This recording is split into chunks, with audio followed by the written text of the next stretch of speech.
Hello दोस्तों। इस session में हम लोग इक्विटी डाइल्यूशन पे बात करेंगे। ये बहुत ही इम्पोर्टेंट टॉपिक है। इक्विटी डाइल्यूशन का मतलब क्या होता है, dilutive versus non dilutive growth क्या होती है और मार्केट इनको कैसे परसीव करता है, इन बातों पर आज हम चर्चा करेंगे। और एक स्पेशल केस के रूप में फाइनेंस कंपनीज़ को भी डिस्कस करेंगे कि actually equity dilution finance companies के केस में कैसे काम करता है। तो चलिए स्टार्ट करते हैं। स्टार्ट करने के पहले आपसे सब्सक्रिप्शन की अपील है कि इस चैनल को सब्सक्राइब कर दीजिए और वीडियो को लाइक कर दीजिए, इससे हमारी रीच बढ़ती है। तो इक्विटी डाइल्यूशन शुरू करते हैं। इसमें फंडा ये है कि मिस्टर मार्केट का कहना है कि for the same rupee of profit dilutive growth results in lower value compounding compare to non dilutive growth. कहने का मतलब है कि दो कंपनियां हैं, ए और बी। एक कंपनी जो है वो ऑर्गेनिकली ग्रोथ कर रही है, जो अर्न करती है उसी को री इन्वेस्ट करती है, और दूसरी कंपनी मार्केट से बाहर से पैसा उठाती है और इक्विटी डाइल्यूट करके अपनी ग्रोथ करती है। तो मार्केट्स हमेशा कंपनी ए को ज़्यादा वैल्यू करते हैं, इसको ज़्यादा प्रीमियम देते हैं, ज़्यादा वैल्यूएशन देते हैं as compare to company B. आगे देखेंगे कैसे। In equity markets it is almost axiomatic that other things being equal, the dilutive growth would result in lower compounding of returns than the non-dilutive growth।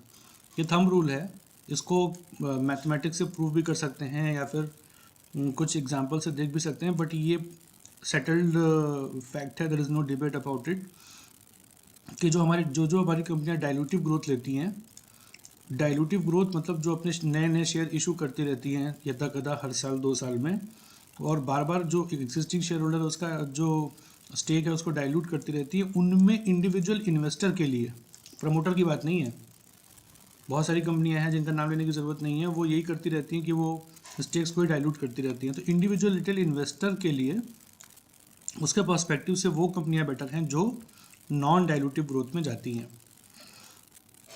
फिर ये बात लिखी है कि market जो है, जो जब भी कभी कोई डाइल्यूटिव ग्रोथ होती है तो उसको हेल्दी स्केप्टिसिज्म से देखता है।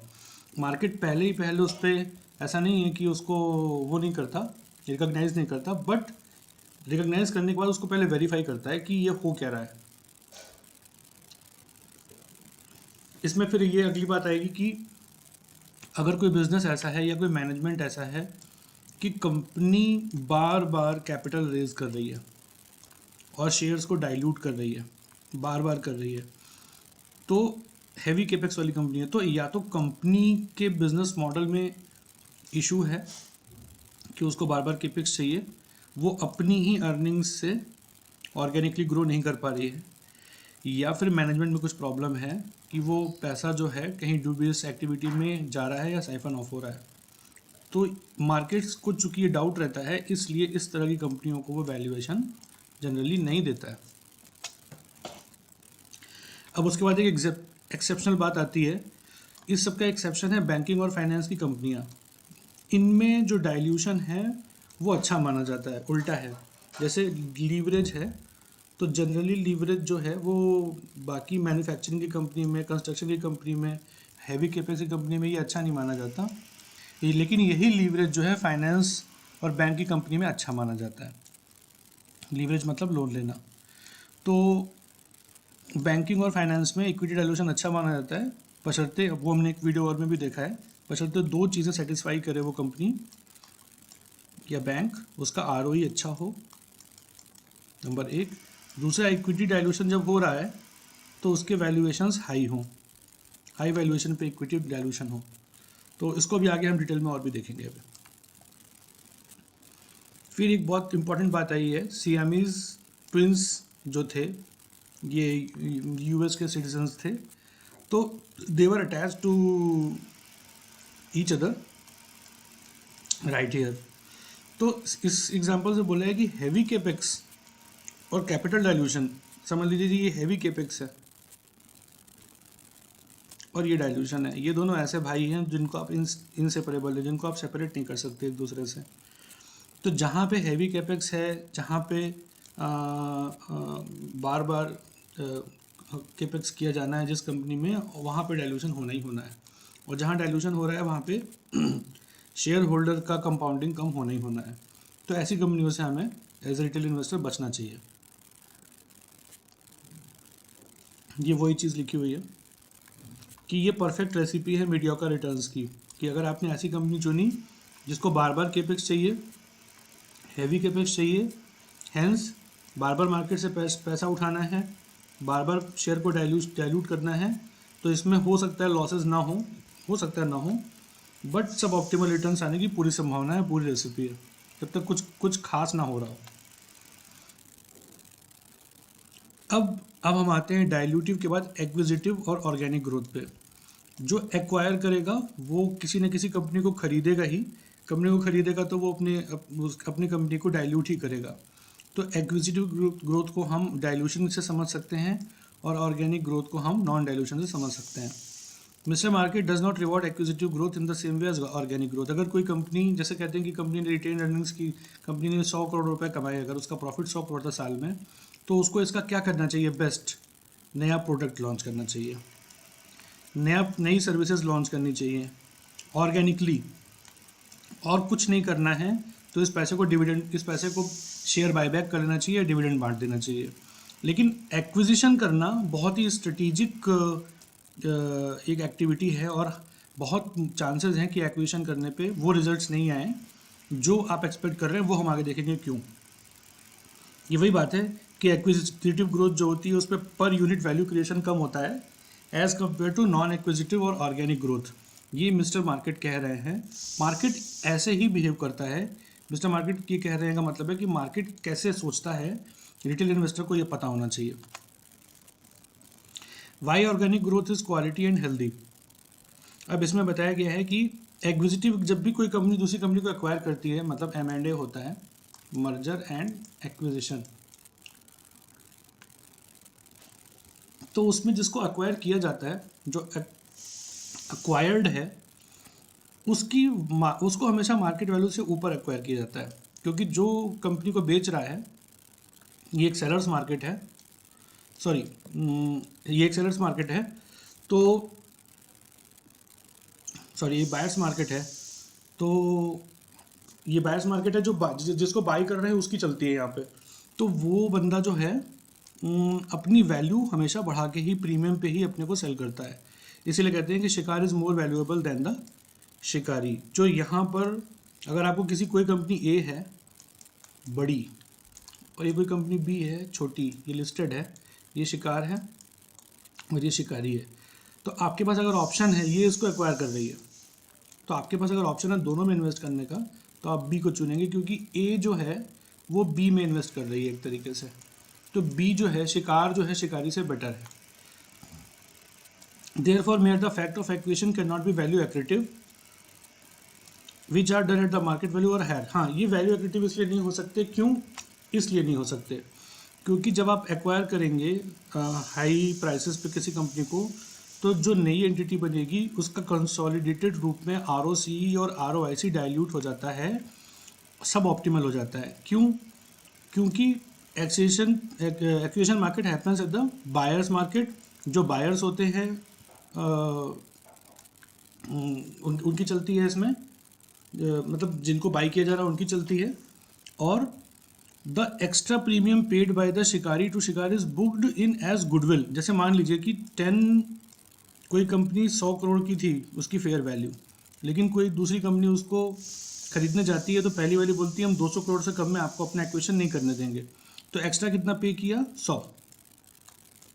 तो ये जो एक्स्ट्रा पे किया 100, ये गुडविल में बुक होता है बैलेंस शीट में, मतलब एसेट साइड में गुडविल में बुक होगा। और जैसे हम डेप्रिसिएशन को बुक करते हैं कई साल तक, वैसे ही अमोर्टाइजेशन, चूंकि ये इनटेंजिबल है तो ये अमोर्टाइजेशन होगा इसका, और वो भी कई सालों तक बुक होता है। तो हर साल जब ये बुक होगा तो ये इतना एक्सपेंस देगा अपनी इनकम के ऊपर, प्रॉफिट लॉस स्टेटमेंट में इनकम में इतना अमोर्टाइजेशन कटेगा, तो हर बार उसका जो नेट प्रॉफिट है वो कम होता जाएगा।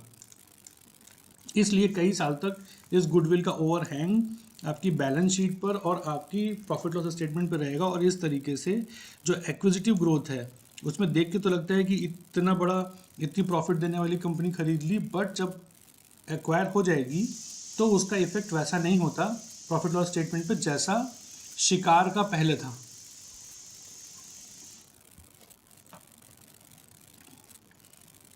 Given the history, most acquisitions have failed in creating any economic value. 90% से ज़्यादा एक्विजिशन फेल हुए हैं या उन्होंने वैल्यू को डिस्ट्रॉय किया है।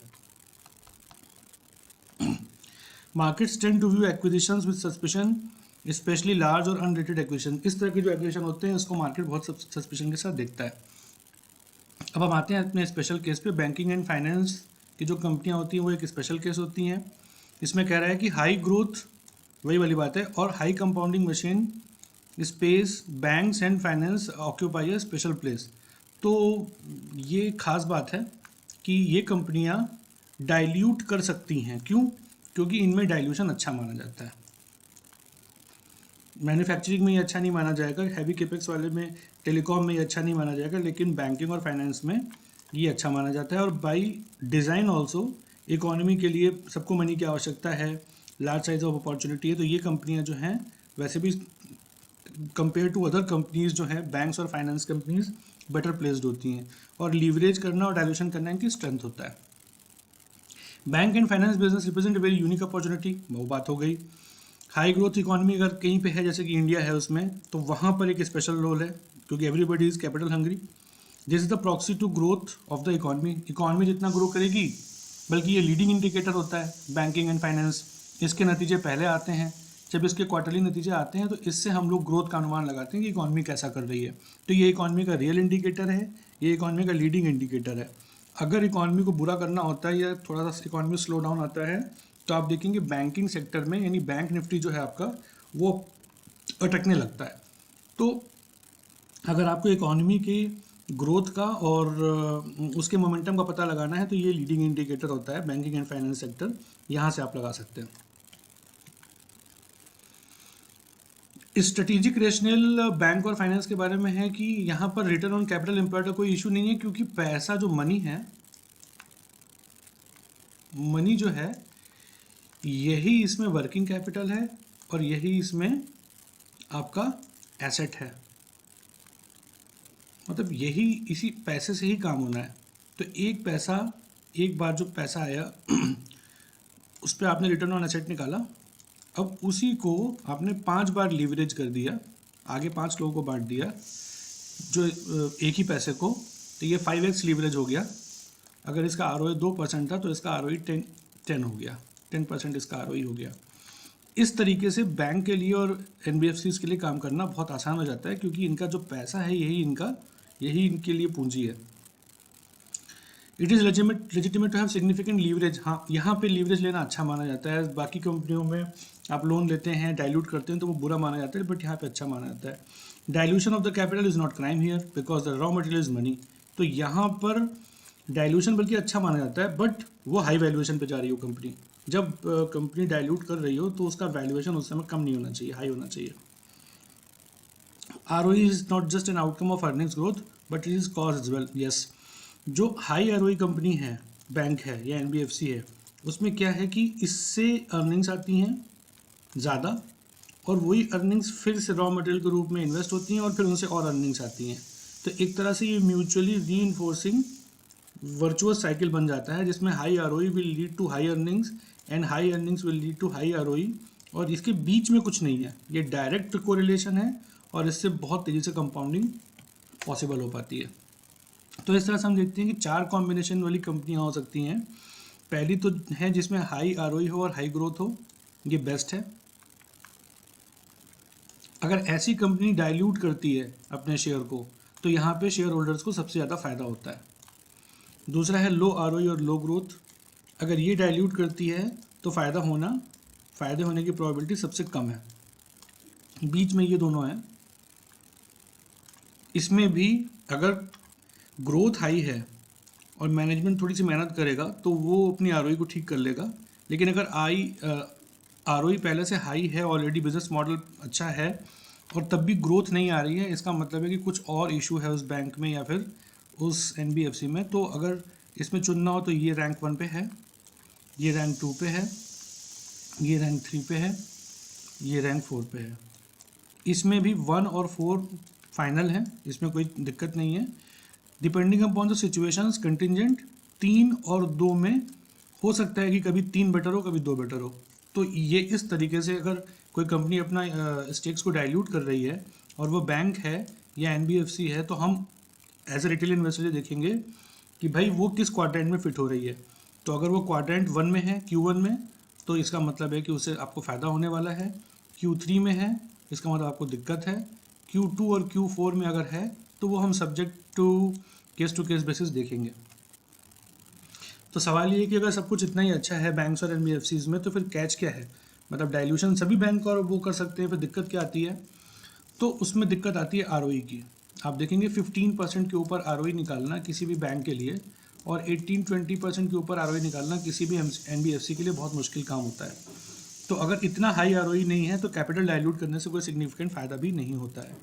Growth again is an outcome of superior ROE, वही वाली बात है कि हाई आरओई बहुत इंपॉर्टेंट है अगर आप इक्विटी डाइल्यूट करना चाहते हैं तो। ROE and growth in earnings are the key parameters which will have the telling effect on the value creation. वही बात। अब क्या क्या इश्यूज़ हैं, मतलब why it is not so easy? Weak macro economic environment जैसे इस समय चल रहा है, इस समय मैक्रो में बड़ी इश्यूज़ हैं। डॉलर कहाँ जा रहा है, क्रूड कहाँ जा रहा है, इंटरेस्ट रेट्स कहाँ जा रहे हैं, फेड क्या कर रहा है, लिक्विडिटी सिचुएशन क्या है, इससे बड़ा फ़र्क पड़ता है बैंकिंग और फाइनेंस पर। High inflation and high interest rate scenario, जब इंटरेस्ट रेट हाई होंगे तो फिर कोई भी ग्रोथ करना किसी भी बैंक या एनबीएफसी के लिए बहुत मुश्किल काम होता है। तो हाई इंटरेस्ट सिनेरियो जो है एक पोटेंशियल थ्रेट है बैंकिंग या एनबीएफसी सेक्टर के लिए। मार्केट से पैसा उठाएगी अगर डाइल्यूट करके, मान लो कि उसने अपनी शेयर को डाइल्यूट किया और पैसा उठाया, तो एग्जॉर्बिटेंट रेट्स हो जाएंगे उस समय। High crude prices inflationary, commodity cycle not paying out inflationary and recessionary tendencies in US बहुत इंपॉर्टेंट है बिकॉज यूएस में इन्फ्लेशन से इंटरनेशनल लिक्विडिटी यूएस डॉलर के कारण, एफआईआई के कारण डिसाइड होती है पूरी दुनिया में। Liquidity rout, obviously these both of these are linked. High cost of capital link to interest rates, अगर इंटरेस्ट रेट बहुत ज़्यादा है, रिस्क की सिनेरियो ज़्यादा है, उस समय रिस्क का प्रोफाइल बढ़ गया है, तो फिर हाई कॉस्ट ऑफ कैपिटल हो जाएगा, तो फिर वहाँ पर भी पैसा उठाने में दिक्कत होगी और जो ग्रोथ होगी वो हाई रेट पर होगी। ये जो एक्विजिशन कर डाइल्यूशन करके जो पैसे को एक्वायर कर रहे हैं वो फिर उसमें दिक्कत आएगी। तो इस तरह से हम लोगों ने देखा कि इस वीडियो में हम लोगों ने देखा कि dilutive versus non dilutive growth और organic versus non organic growth में कैसे हम विभेद करते हैं, मिस्टर मार्केट कैसे विभेद करते हैं और किस तरीके मार्केट इनको शो देखा है। अगर आपको वीडियो पसंद आया तो प्लीज़ इसको लाइक करिए और सब्सक्राइब करिए। Thank you.